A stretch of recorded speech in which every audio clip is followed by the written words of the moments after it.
지금까지의 세상은요, 지금까지의 세상은 뭔가 상을 쌓아온 역사였어요. 인류의 역사가.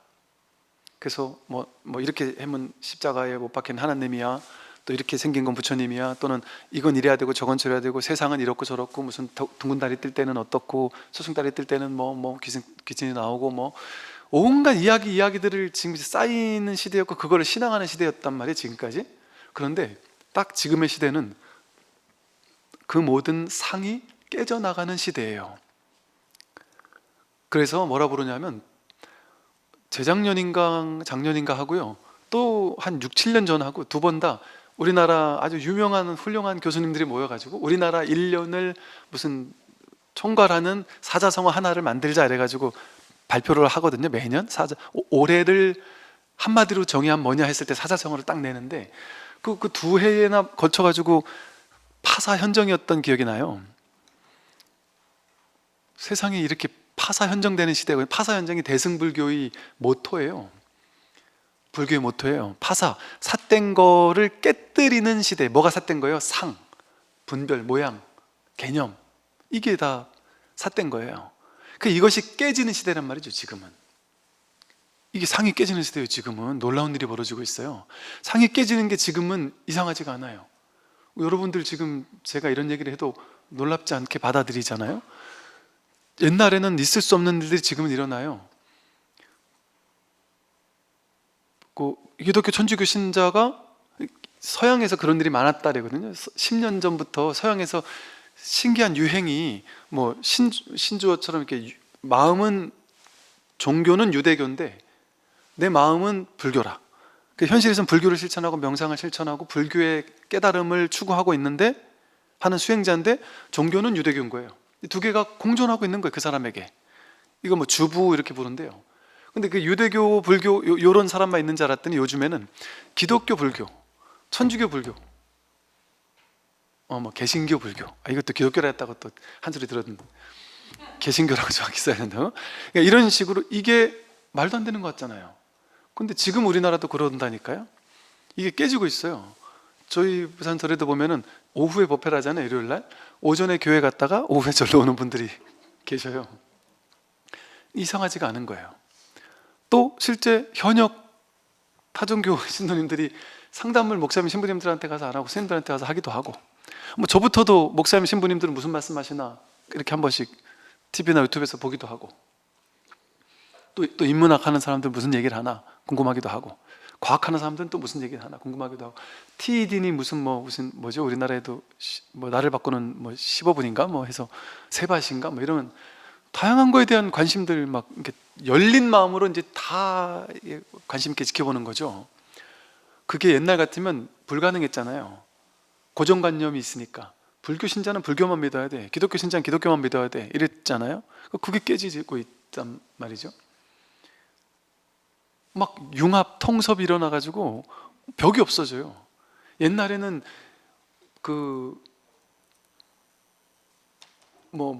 옛날에는 절대 안 된다고 느끼던 것들이 지금은 전혀 문제가 없는, 다 깨져나가는 시대? 고정관념이 깨져나가는 시대? 그래서 옛날 사람들 같으면 난리 칠 텐데, 요즘 젊은 사람들한테는 그게 아무 문제되지 않는, 고정관념이 깨져나가는 시대란 말이죠, 지금이. 그럼 불교의 핵심이 바로 이거예요. 모든 고정된 관념들, 모든 고정된 견해들, 이렇다 저렇다라고 거기에 의미 부여한 모든 것들, 의미 부여한 모든 것들은 다 허상이거든요. 사람이 부여하는 의미잖아요. 하느님이라는 이름 석자에다가 어떤 절대 신성을 부여했단 말이에요. 하나님이라는 그 십자가에다가 신성을 딱 부여했단 말이에요. 불상에다가 딱 그 신성을 부여했단 말이에요. 누가 했어요? 사람이 했잖아요. 그렇게 부여해놓고 거기에 이제 사람이 거기에 의미 부여해놓고 거기에 이제 우리가 종속된단 말이에요. 사람이 부여한 허상에 이제 끌려다니는 일이 벌어졌었단 말이죠, 지금까지 역사 속에서는. 근데 이제는 그 모든 것이 나온 본래 근원자리, 상에 쫓아다니다가 이제 허상이 중요해지다가 이제 그 허상이 깨져나가는 시대란 말이에요. 그러니까 그 상이 내 인생에 중요한 게 아니라 진짜 자기가 깨어나는 거죠. 상에 휘둘리지 않고, 고정관념에 휘둘리지 않고, 개념, 의미 이런 거에 휘둘리지 않고. 의미가 어디 있어요, 이 세상에. 여기는 되게 의미 있는 곳이에요. 그거 자기 사람이 만든 거예요. 제가 이제 절 여기저기 많이 다녔잖아요. 다녀보니까 별것 아닌 이야기인데 절을 이렇게 뭐 짓거나 뭐 이래 하다 보면 거기 뭐 이런저런 좋은 얘기들이 뭐 하다 보면 있을 수 있어요. 그러면 그거를 그냥 별것 아닌 얘기인데 이거를 뭐라 그러죠? 요즘에 광고를 잘하는 분들이 계세요. 광고를 잘하고 또 마케팅을 잘하는 분들이 계세요. 그래가지고 이제 이거를 소문을 내는 거죠. 약간 이제 무슨 설화 같이 무슨 설화 하듯이, 이 부처님은 처음에 막 어떻게 모셔졌다. 이 부처님을 모실 때 뭐 하늘에 빛이 났고 뭐 어쩌고 저쩌고 막 이런저런 일들이 있었다. 이 부처님이 막 이렇게 자만할 때 막 하늘에서 막 오색 막 무지개가 막 찬란한 진동을 했다. 그러길래 그랬더니 어느 날 그날도 뭔가 큰 법회가 있는 날이었는데, 와, 저 봐라, 저 오색 무지개가 저렇게 오색으로 탁 둥글게 이렇게 했다 그러더라고요. 그래서 와 이러더라고요, 몇몇 사람이. 그래서 그런가? 눈을 씻고 찾아봐도 맨날 보던 모습인데 도대체 어디 있다는 거지? 착하지 않은 사람에게 안 보였는지 모르겠지만, 의미를 부여하려고 하면은 햇살 하나하나에도 의미 부여를 할 수 있어요. 그게 사람이 부여하는 의미거든요. 사람이 의미 부여를 해요. 그 의미가 깨져나가는 시대예요. 그 의미가 무슨 의미가 있습니까? 이 세상에 뜻이 없어요. 세상에는 좋은 사람, 나쁜 사람, 옳은 거, 그른 거, 이게 다 사람 머릿속에서 나온 거잖아요. 분별해서 나온 거잖아요. 근데 그런 거에 이제 매이게 되면 그게 장애가 돼서 사람이 자유롭지 못해요. 혼란스럽게 헤맬 수밖에 없습니다. 근데 이제는 그게 깨져나가는 시대다 보니까 이제 그런 옛날에 그런 모양, 허상을 가지고 막 신격화 시켜가지고 장사해 먹던 사람들이 이제는 발 디딜 틈이 없단 말이에요. 장사가 안 돼요. 왜? 이제는 옛날같이 사람들 자체가 수준이 높아져서 그걸 다 알아요. 그거 가지고 장사할 날에도 콧방귀 낀단 말이에요. 여기 막 뭐가 있다, 뭐가 어떤 게 있다 이러면서 막 거기 막 하면, 그 옛날에 이런 얘기 있거든요. 이렇게 물고기를 잡아서 집에 가다가 물고기 그날따라 너무 많이 잡아가지고 도저히 집까지 못 들고 가겠어서 그 산 속에 큰 나무가 있는데 나무 등걸 이렇게 있는데 비가 와가지고 거기 물이 이렇게 고여있단 말이죠. 거기다 물고기 한 몇 마리를 이렇게 놓고 집에 갔대요. 그러다 며칠 있다가 찾으러 왔나 봐요. 근데 며칠 사이에 그 다음날 매일 산에 올라오던 사이에 보니까 물고기가 있잖아요. 여기는 물고기가 살 수가 없는 곳인데 물고기 있단 말이에요. 나무가 물고기를 잉태했구나. 이거는 그냥 나무가 아니다. 이건 신이다. 우리 마을에 어떤 경사가 났다. 그러니까 신이 우리 마을에 내려오셨다. 그래서 막 소문을 내기 시작해가지고 사람들이 구름대처럼 몰려들면서, 주변 사람들이 몰려들면서 그 물고기에다 대고 막 기도를 했단 말이죠.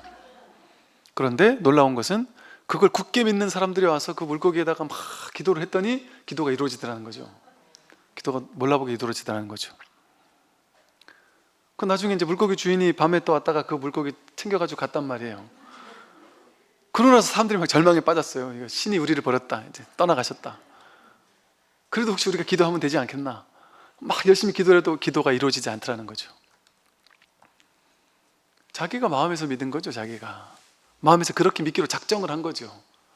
그렇게 믿기로 마음을 먹고 굳게 믿어버리면 그 믿음이 그것을 성취하게 만들어주는 거죠. 자기 마음이 한 거예요. 마음이 한 거. 바깥에 그런 어떤 절대적인 뭐 그런 게 어디 있겠습니까?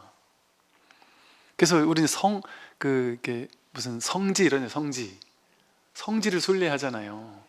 그리고 뭐 어디 대성당, 뭐 어디 뭐 큰 법당, 뭐 어디 뭐 이런 데는 성지라고 해서 거기는 평생 한번 가보고 싶고, 뭐 또 어디에요? 이슬람교 그 사람들은 메카로 순례를 막 떠나서 평생 한번 거기 가보고, 막 그게 뭐 어마어마한, 그 건물에 뭐가 있겠어요? 그 땅에 뭐가 있겠어?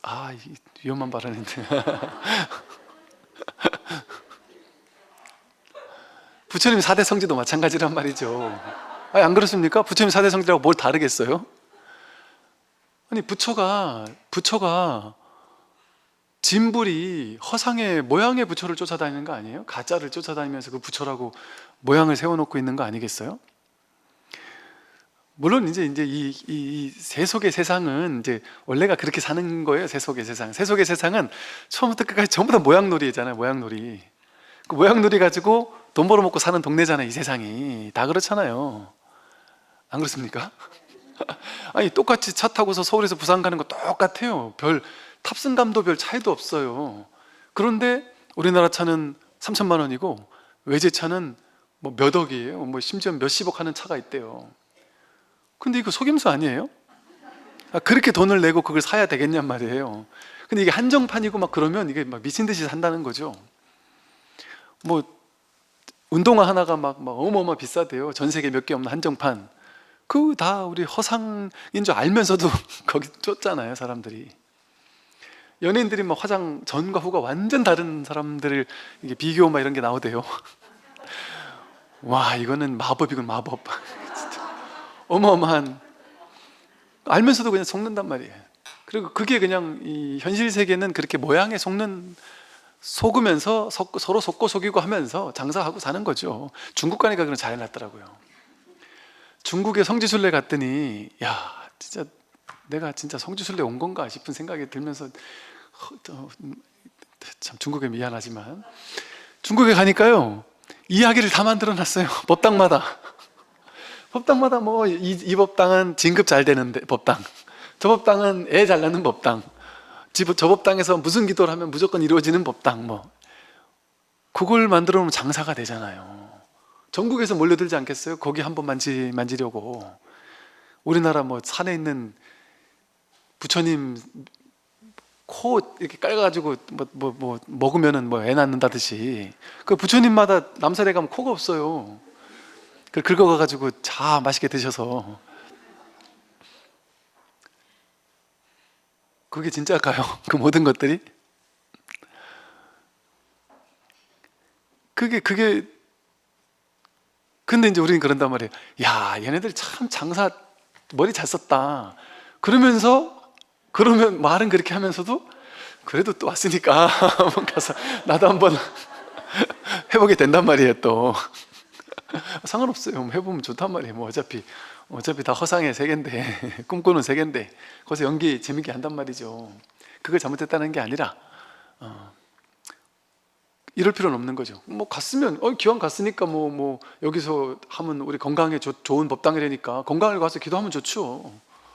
어차피 다 연극인데 이 세상 사는 게 다. 근데 그러나 남들이 거 갔다 와가지고 막 건강한 것 같아 이런다고 해서 나는 갈 능력도 없고 돈도 없고 시간도 없는데 막 그것 때문에 내가 막 자괴감에 빠질 필요는 없죠. 이 전부 다 허상의 게임 아니에요. 이 세상에 사는 게 전부 다. 그 의미 부여해놓고 그 의미를 쫓아다니잖아요. 굳이 쫓아낼 필요가 없는데도 불구하고.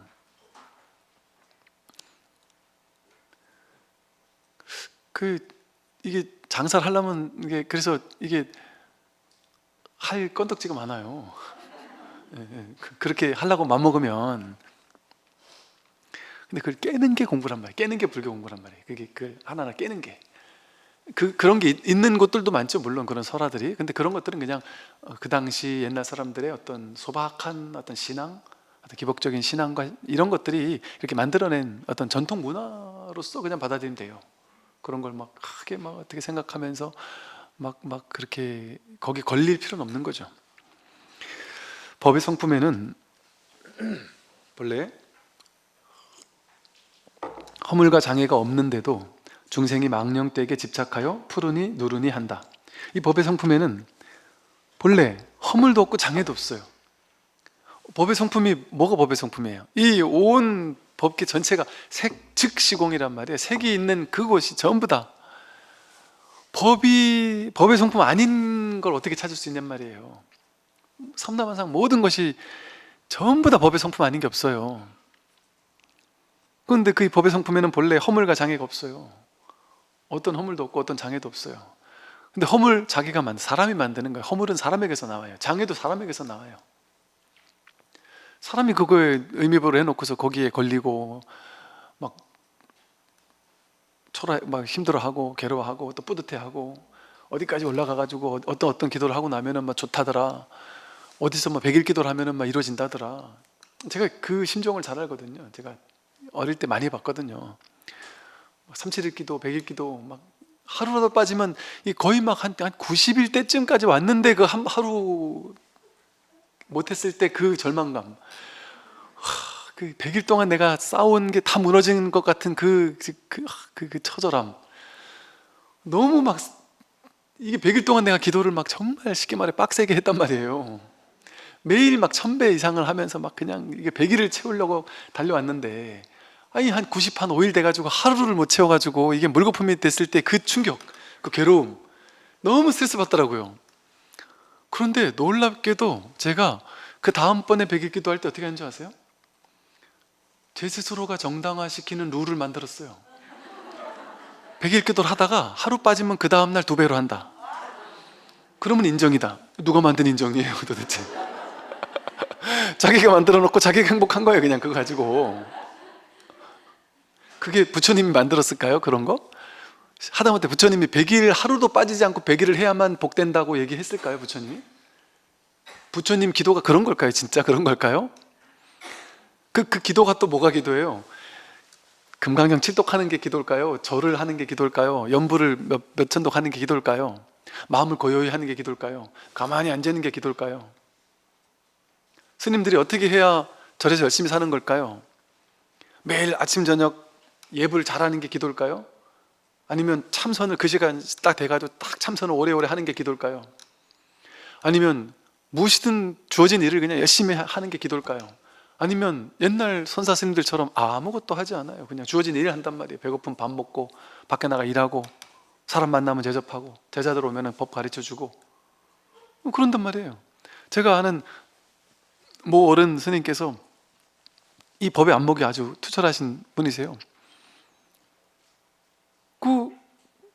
너무 그냥 아무것도 없어요. 그냥 혼자 그냥 시골 절에서 혼자 사시는데 아무것도 없어요. 그냥 뭐 형식도 없고 의식도 없고 아무것도 없어요. 뭐 예불도 없고 뭐 사시불공도 없고 뭐 누가 들으면 욕 먹을 일인데도 아무것도 없어요. 그러나 그분은 그 누구보다 철저한 수행자예요. 삶 자체가 그런 안목을 갖추고 정말 저는 그 아무것도 하지 않는 그 모습에서, 물론 아무것도 하지 않는다고 그게 돈은 아니지만 뭐를 해야 되고 하면 안 되고 뭐 이걸 해야지만 뭐 이렇고 저걸 하지 않으면 어떻고 이거 전부 다 우리가 만들어 놓은 거 아니에요? 그렇게 만들어 놓고 거기 스스로 걸린단 말이에요. 제가 뭐 큰 절에 있을 때 혼자서 모든 업무를 다 하면서 막 그냥 뭐 49제며 뭐 49제가 몇 개씩 들어오고 그걸 혼자서 다 하고 뭐 온갖 공사도 많고 뭐 온갖 뭐 업무적인 것도 막 그냥 너무너무 막 많은 일들을 하면서 살아본 적이 있었거든요. 누가 이 막 기도를 끊이지 않고 이렇게 할 수밖에 없는 곳이었어요. 보통 우리 상식에는 기도 열심히 하면 뭐든지 다 된다, 뭐든지 다 좋아진다. 여러분 기도하면 몸 나빠지겠어요? 좋아지겠어요? 당연히 좋아져야죠. 기도하는데 다 좋아져야죠. 근데 제가 거기서 너무너무 기도 연불 이런 걸 많이 했더니 그렇게 한 1, 2년 사니까 죽을 것 같더라고요. 더 좋아져야 되는데 당연히 안 좋아지죠. 목을 혹사시키면 목이 아프죠. 당연히. 참선 많이 하면은 오래 앉아 있었는데 몸이 깨어날까요? 몸이 찌뿌둥하죠. 치질 걸리죠. 당연히. 인강보로 당연한 거 아니에요? 당연한 거예요. 그거는. 그런데 나는 수행을 했기 때문에 절대 치질 안 걸릴 거야, 이거 훈장이에요. 약간 어른 스님들의 훈장이에요. 오래 참선한 사람들의. 그럼 있는 게 당연한 거예요. 이런 사람들이 있어요. 3000배, 10,000배는 아무리 죽을 때까지 힘들어도 죽더라고 해도 절하다가 무릎 다치거나 아프다는 사람 못 봤어. 전 봤어요. 안 하던 사람이 갑자기 3000배 하면 큰일 나요. 무릎 나가요. 무릎에 아주 안 좋아요. 그 절은 조금씩 늘리면서 하면 아주 좋아요. 그리고 천천히 자기 할 수 있는 만큼 고행하듯이 절하는 건 되게 안 좋아요, 몸에. 사실은 그래도 스님 맨날 1000배씩 하는 사람도 있잖아요. 맨날 1000배씩 하는 사람은 괜찮아요. 맨날 했으니까, 그만큼 단련이 됐으니까. 그게 법 아니에요? 그게 인강부 아니에요? 그런데 그 인강부를 무시하고 절 한 번도 안 하던 사람이 갑자기 10,000배 하라면서 부러져도 해라. 부러져요. 그게 신심이 아니잖아요. 그게 어떻게 신심이겠어요? 그렇게 하는 게 신심입니까? 그래서 어린 학생들 절에서 수련대 시키잖아요. 그 친구들의 근기에 좀 맞게, 요즘 템플스테이 같은 데 그렇게 잘해요. 옛날에는 그러지 않았거든요. 옛날에는 무조건 수련대 가면 무조건 고행이에요, 고행. 제가 수련대 가기가 너무 싫었어요, 학교 다닐 때. 왜? 수련대에 갔다 오면 이건 수련대가 아니라 고행대회예요. 정말 얼마나 고행을 많이 시켰는지. 그러니까 수련대에 대한 아주 안 좋은 기억이 있어요. 너무 힘들었던. 그러니까 신심이 뚝뚝 떨어져요, 수련대만 갔다 오면. 옛날에. 근데 요즘 수련대는 안 그래요. 정말 아주 재밌게 이렇게 막 아주 다양한 프로그램을 해가지고 실제 자신들의 괴로움을 해결해 주기도 하고, 뭔가 좀 힐링도 시켜주고, 막 이렇게 하는 데가 많아진단 말이죠. 근데 옛날에는 막 그냥 무조건 고행이 전문지 않았단 말이죠. 부처님이 2500년 전에 벌써 아니야, 고행은 아니야 그랬는데 아직까지도 그 고행에 빠져서 있었단 말이죠. 이 법의 성품에는 본래 허물과 장애가 없어요. 이 세상에는 어떤 허물도 없고 장애도 없어요. 이 세상에는 본래. 근데 중생이 망령때에 집착하여 푸르니 누르니 한다. 중생이 망령때에 이건 좋고 저건 나쁘고, 이건 집착하고 저건 밀어내고, 이건 빨갛고 저건 파랗고, 이건 노랗고, 이건 좋은 거고 저건 나쁜 거고, 이건 옳은 거고 저건 틀린 거고, 이렇게 자기가 분별을 한단 말이에요. 이제 푸르니 누르니 한다라는 거는 중생이 이 세상은 본래 의미가 없다니까요. 저는 키가 크지도 않고 작지도 않아요. 잘나지도 않고 몰랑한 것도 아니에요. 우리 모두가 똑같아요. 근데 어떤 관점을 가지고 비교하는 거에 따라서 커지기도 하고 작아지기도 하고 잘나지기도 하고 못나지기도 하고 능력이 있기도 하고 없기도 하고, 이런 분별이 상대적으로만 잠깐 임시로 생기는 거예요.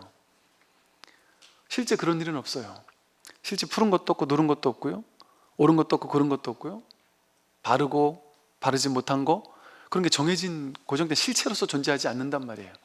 여기서 옳은 게 다른 나라 가면 틀린 게 될 수도 있고. 즉 이렇게 중생이 망령되게 집착해서 어떤 특정하게 개념을 부여하고 의미를 부여한 다음에 그 의미 개념에 자기가 사로잡혀서 거기에 이제는 노예가 되는 거예요. 휘둘리는 거예요. 문화 전통이니 무슨 모양 이런 거에 사람들이 다 휘둘리잖아요. 그거를 막 이렇게 막 추앙하고 신성시하고 그러잖아요. 신성한 장소가 어떻게 따로 있을 수 있어요? 어떻게 성지가 성지일 수 있어요? 지금 여기가 성지지, 자기가 있는 거기가 성지지. 이 몸을 도량이라고 하잖아요, 절에서는. 이 몸을 도량이라고 해요. 이 몸이 도량이에요. 여기 지금 부처가 있는 자리가 여기가 성지인데, 여기를 벗어나서 이 부처를, 저기 성지를 간다는 건 뭐예요? 여기는 성지 아니라는 소리잖아요. 그러니까 저쪽에는 성지 찾아가는 거 아니에요? 성스러운 부처가 성지에서 또 다른 성지를, 이거를 지금 성지 아닌 곳으로 폄하시키면서 또 다른 성지를 찾아간단 말이에요. 어떻게 성지가 따로 있을 수 있어요? 어떻게 성직이 따로 있을 수 있어요? 성스러운 직업? 목사, 신부, 스님은 성스러운 직업이겠어요? 부처님께서 딱 답을 냈거든요. 브라만, 인도의 힌두교 성직자들, 브라만이 성직자다, 브라만은 최고의 고귀한 어떤 성직이다, 이렇게 얘기했을 때 부처님께서 제자들에게 그렇게 얘기를 했어요. 브라만이 성스러운 직업이 아니다. 그 사람의 행위에서 성스러움이 나오고 성스럽지 못함이 나오는 거다. 성스럽게 행동하면 그 순간 그 사람의 성스러운 것이지, 어떤 브라만이라는 특정 계층 속에 성스러움이 묻어있는 것이 아니다. 사람의 마음속에 있다는 거예요. 그 성스러움은 자기에게서 나오는 거예요.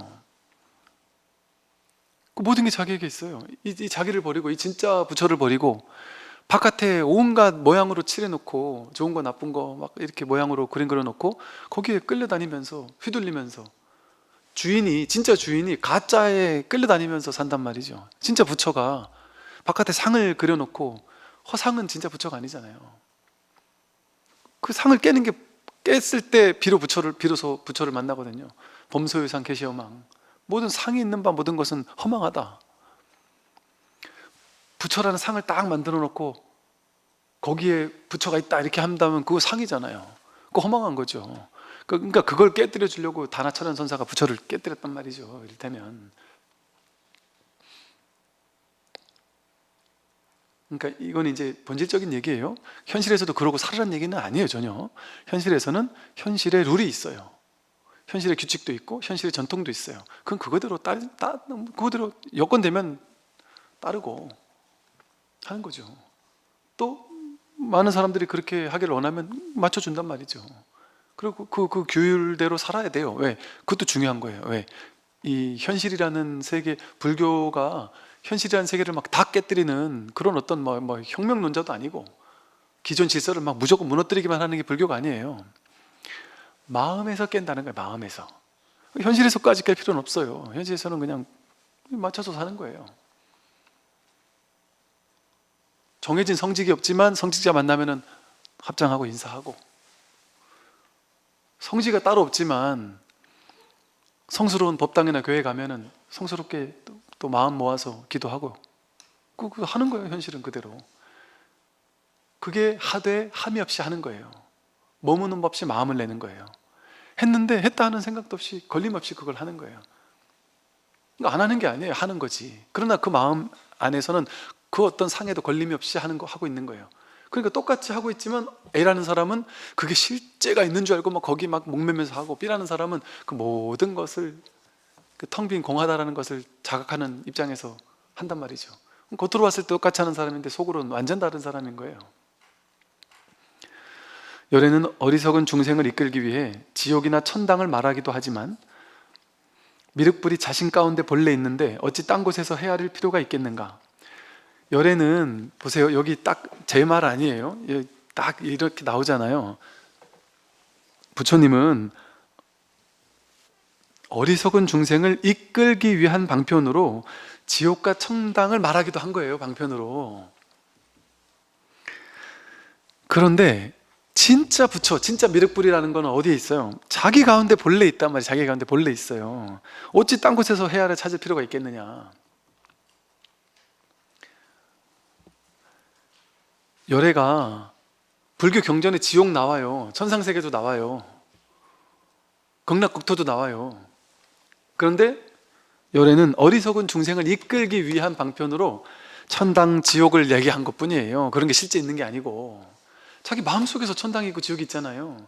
이 온 우주 전체가 지금 자기 마음에서 나오는데 당연히 지옥도 자기 마음에서 있고 천당도 자기 마음에서 만들어지는 거죠.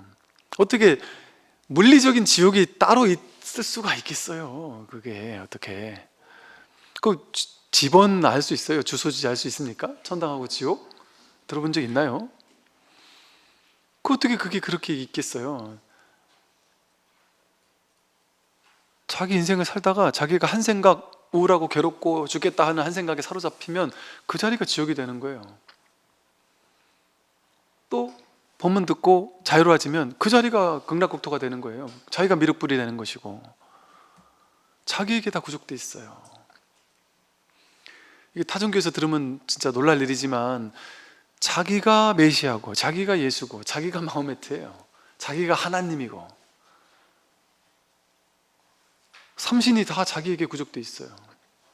여기가 하나님 나라예요. 여기가 하나님 나라. 여기가 에덴이고 이게 진짜 복음 아니에요? 내 바깥에 하나님이 따로 있다 이러면 둘로 나뉘어 있다고 하면 내가 하나님께 잘 보여야 되잖아요. 이게 어떻게 복음이에요? 이게 어떻게 좋은 소식이에요? 내가 잘해야만 인정받을 수 있는데, 내가 차이지 않을 수 있는데 잘못하면 지옥 쳐넣을 건데 저분이, 이게 어떻게 좋은 소식이에요? 두려운 소식이죠. 그런데 네가 본래 부처고 본래 하나님이라서 지옥 청당이 네 한 생각 분별해서 나오는 거였어. 그건 실제가 아니야. 너가 그대로 하나님이고 그대로 부처님이야. 그게 진짜 진실이야. 이게 복음 아닙니까? 이건 깨뜨릴 수 없는 복음이잖아요. 이건 무너지지 않는 복음이잖아요. 이거는 조건이 필요 없잖아요. 이거 여기에는 이게 진짜 좋은 소식이잖아요. 이게 진짜 복된 소식 아닙니까? 조건이 필요 없는 완전함. 너가 착한 일 많이 하면 하나님 국토 오게 해줄게. 하나님 가까이 오게 해줄게. 그 대신 나쁜 짓 하면 지옥이야. 그 대신 나쁜 짓 해서 지옥 갈 사람도 이 교회나 절에 와가지고 돈 많이 내면 면죄부 좀 줄 수 있어. 뭐 하자는 거예요 지금? 이런 조건부가, 조건부일 때는 우리는 뭔가를 자꾸 유의 조작을 해야 돼요. 애써야 돼요. 부자가 천당에 더 빨리 가죠 그래 되면. 그런 조건부가 아니에요. 진실은, 진리는. 진짜 하나님은 그런 분이 아니에요. 진짜 이게 진짜 좋은 소식이거든요. 이게 안심할 일이 아니에요. 안심 법문이에요 이게 진짜. 진실은 내가 지금 이렇게 지옥과 극락을 왔다 갔다 하며 살고 있지만, 나의 진실은, 내가 진실을 아직 못 깨달아서 이렇게 힘든 것 같이 착각하고 있지만, 내가 진실을 깨닫고 난다면 나는 완전한 하나님이고 부처님이고 안심이구나. 조건이 필요가 없구나. 내가 뭘 해야지, 저 사람은 잘하고 난 못하면 저 사람이 나보다 먼저 갈 거 아니에요. 그럴 일이 없단 말이에요.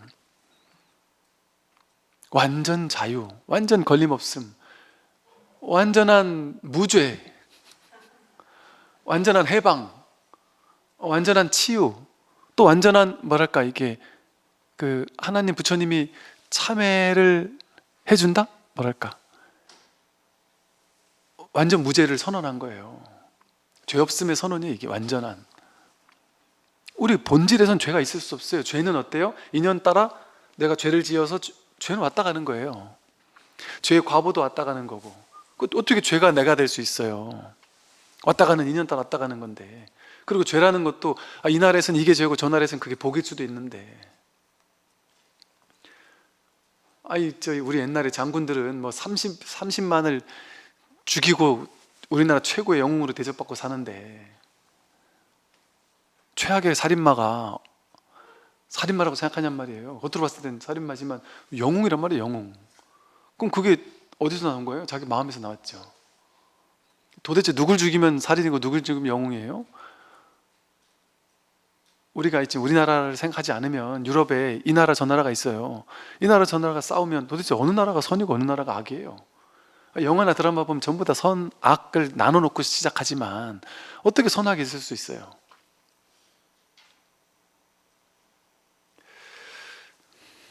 그래서 본래 이 부처님 가르침을 공부를 하면은 정말 우리가 정말 본래 문제가 없구나. 본래 삶은 이대로 완전하구나. 다만 일체 괴로움인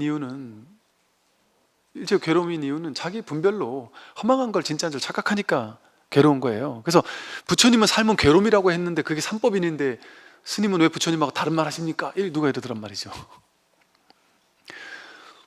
부처님은 일체 괴고를 왜 얘기한 거예요? 괴로움에서 벗어나라고 하신 말이잖아요. 괴로움이 진리니까 괴로움 속에 있어라 이 말이 아니잖아요. 그래서 괴로움에서 벗어나려고 온갖 발버둥을 치라고 부처님께서 말씀하신 게 아니에요. 네가 본래 괴로움이 아니라는 사실을 빨리 깨달아라 하는 거거든요. 자각해라. 거기 무슨 수행이 필요해요? 그 수행이 필요하지 않아요. 거기는 문득 돌이키면 되는 것이지 수행해서 하는 거 아니에요. 이거는. 그런데 수행을 하는 이유는 뭐겠어요? 어떤 수행이냐면 우리가 생각한 유의조작의 수행이 진짜 수행이 아니라 진짜 우리가 말하는 수행은 불이중도, 반야바라밀 이걸 수행이라고 하는 거예요. 그러니까 여러분, 어떤 분들이 그랬어요. 스님 법문 듣고 나서부터는 어느 순간부터인가 기도를 끊었어요. 그래가지고 한편으로는 좀 두려워요. 부처님한테 좀 혼날까 봐. 내가 20년, 30년 기도를 했다가 기도를 끊어놓으니까 이게 찝찝하다는 거죠. 어쩌면 이럴 수도 있어요. 그분은 20년, 30년 기복적인 기도를 하다가, 초등학생 수준의 기복적인 기도를 하다가 지금 이제 불이중도를 시작하는 사람일 수 있거든요. 불이중도는 하도 하는 법 없이 하기 때문에 해도 했다라는 어떤 성취감이라는 게 따로 없어요. 왜? 진도 나가지 않잖아요. 진도를 무슨 이렇게 나가는 것도 없고 단계가 있는 것도 아니고. 그러니까 이 수행하면서 자기가 나는 수행 잘하고 있다, 진도가 나가고 있다 이렇게 명확하게 그림 그려지잖아요. 그 진짜 수행 아니에요. 진짜 수행 아니죠. 내가 얼만큼 가는지도, 그래서 화두라 그러잖아요. 화두가 탁 들렸을 때는 내가 화두가 그냥 온통 꽉 막혔을 뿐이지 모르겠을 뿐이지, 야 내가 화두 내 10% 뚫었어, 20% 뚫었어, 30% 뚫었어, 이제 한 70%만 뚫으면 돼. 이렇게 되는 게 아니에요. 이 공부는 99.9까지 꽉 막혀 있는 거예요. 그런 거 모르는 거예요. 모르는 거. 이거 진도 나가는 게 아닙니다. 근데 수행은 전부 다 진도가 있잖아요. 우리가 알고 있는 유의조적의 수행은, 그러니까 그런 수행이 완전 필요 없다는 게 아니라, 그런 수행을 하더라도 근원에서는 이 불이중도라는 이 법에 대한 안목과 이 진짜 수행, 이 수행을 하게 되면, 이 수행을 바탕으로 하는 사람은 길을 걷는 것도 수행이고, 똥 싸는 것도 수행이고, 설거지하는 것도 수행이고, 대인관계 맺는 것도 수행이고, 절하는 것도 수행이고, 연불하는 것도 수행이고, 독경하는 것도 수행이고, 사십구제 하는 것도 수행이고, 절에서 하는 모든 것들이 다 수행이에요. 불이중도에 딱 뿌리를 내리고 있는 사람은 뭘 해도 괜찮아요. 그러니까 이 공부를 한다고 해서 내가 어디 기도하는 절에 가서 수준 낮은 보살님들 이렇게 생각하면 자기가 수준 낮은 거예요. 제가 진짜로 제가 부산에서 만난 많은 보살님들 중에 처음에 몰랐는데 나중에 이제 한참 공부를 같이 하다 보니까 한 1년쯤 지나가지고 이제 슬쩍 오셔서 이제 대보살님들 중에 몇몇 분들이 슬쩍 와서 얘기를 하시는 거예요. 스님 사실은 스님 법문 듣고 너무 감사합니다 하면서, 스님 사실은 제가 몇 년 전에 이런 공부를 하다가 이러이러한 이제 어떤 체험이 있었습니다. 이런 공부가 됐었습니다. 그리고 그때 어떠했고, 그러면서 이제 좀 지금은 어떻게 하고 있습니다. 점검을 좀 해주십시오. 그리고 옛날에 벌써 몇 년 전부터 이 공부를 해가지고 딱 이 자리를 체험해서 살아가고 있는 노부사님들이 은근히 곳곳에 계시더라고요. 그런데 그분들이 있잖아요. 그분들이 처음부터 내가 깨달았니? 내가 아니면 이 법을 아느니? 그게 어떤 거니? 이런 얘기 했느냐? 한마디도 한 적이 없어요. 그 보살님들은. 그 보살님들은 그 절에 주지 스님이 누가 오든, 정말 나이 어린 스님이 오든 아무것도 모르는 분이 오든 막 기도하라고 하든 뭘 하라고 하든 아무 상관하지 않아요. 그냥 순수한 마음으로 그분 그냥 시봉하면서, 그분이 조금 허물이 있어도 그냥 그런갑다 하고 공부하고 묵묵히 하는 거예요. 그냥 묵묵히 하길래 저는 몰랐단 말이죠. 처음에는.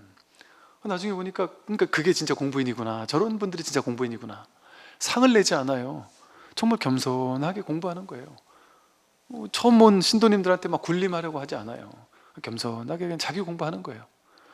자기 공부가 그렇게 깊이 있게 돼 있는데도 불구하고 사람을 공부로 차별하지 않아요. 전혀. 스님들을 재지 않아요. 훌륭한 스님, 못난 스님, 공부가 된 스님, 안 된 스님, 저 스님이 공부가 얼마나 됐나 안 됐나, 나보다 수준이 낮네 어쩌고, 이런 게 없어요. 근데 그게 그 보살님들을 보면서 제가 느낀 게, 와, 이분들은 정말 진심으로 없구나. 내가 신도니까 그래도 스님 인정해 줘야지, 이게 아니라니까요. 진심으로 그런 모습을 보고 제가 정말 감동받았어요. 이렇게 부족한 사람들을 이렇게 지켜봐 주는구나, 따뜻한 시선으로. 그래도 공부하려고 출가한 분이니까 그래도 이렇게 잘 뒷바라지 주면서 저분이 잘 갈 수 있도록 그냥 묵묵하게 이렇게 하는 걸 보고서 정말 감동받았거든요. 그래서 우리가 이렇게 때로는 좀 이렇게 좀 찐득하게 뭔가 내 수행도 그렇고 타인들의 수행도 그렇고 뭔가 이렇게 상을 내지 않고, 저희 그 용성 스님이라고 저 할아버지 스님께서 수행하는 티 내지 마라, 비밀스럽게 엄밀하게 자기 공부 자기 내면에서 자내증으로 내면에서 하는 거지, 그 어디 가서 티 내고 그러는 공부 아니다. 그런 사람 공부 제대로 잘 안 된다, 오히려. 그래 하거든요. 그래서 안으로 그냥 고요히 하는 거예요. 그래서 괜히 막 여기서 다니면서 막 스님들한테도 그랬다더라고요. 그러지 마셔요. 그 스님들한테 스님 공부 좀 하세요. 좀 이런 법문 좀 들어보세요. 하면서 그냥 슬쩍 이렇게 몰라도 약간 무시하듯이 그래가지고 혼났다는 얘기를 저한테서 하더라고요. 보살님 잘못하셨네. 그 스님한테 그렇게 하면 당신 기분 좋으시겠냐 이렇게 앉아 있었는데, 좀 이렇게 하심하면서 공부해야 돼요. 내가 공부한다라는 티 내지 않고, 내가 진짜 사실은 자기가 공부가 어느 정도 됐다 하도 얼마나 듣겠어요. 우리가 한참 모른 거 아니에요? 정말 진짜 부족하다는 마음을 가지고, 정말 저도 진짜 많이 부족하다는 생각을 하고, 진짜 참 부끄럽고, 그래서 항상 그런 마음 때문에 더욱더 정말 공부를 해야 되겠구나, 이런 마음을 가지고 살아야 되거든요. 그래서 공부 조금 됐다고 했을 때, 공부 조금 됐다고 해서 이렇게 막 그때 제일 나상이 막 치성하고 자꾸 말하고 싶고 막 얘기하고 싶고 이런단 말이죠. 그러니까 그거보다 먼저 내 공부가 확실해지는 게 더 우선이잖아요. 그러니까 자기 공부를 이제 좀 묵묵하게, 찐득하게 상 내지 않고 그러고 공부하면 좋겠습니다. 여기까지 말씀드리겠습니다. 성공하십시오.